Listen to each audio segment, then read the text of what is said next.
पण पाहिलं असेल की 400 कोटीचं काम जे आहे ते 800 कोटी करण्यात आलं.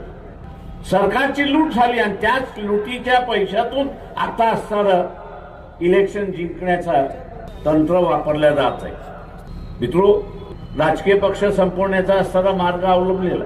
बिहारच्या निवडणुकीमध्ये ज्यावेळेस मी पाहतो त्यावेळेस माझ्या लक्षात येतं अशीच प्रथा सुरुवात राहिली तर राजकीय पक्षांचं अस्तित्व हे नगण्य होऊन जाईल आणि राजकीय पक्षांचं अस्तित्व नगण्य झालं तर एक पक्षाचं राज्य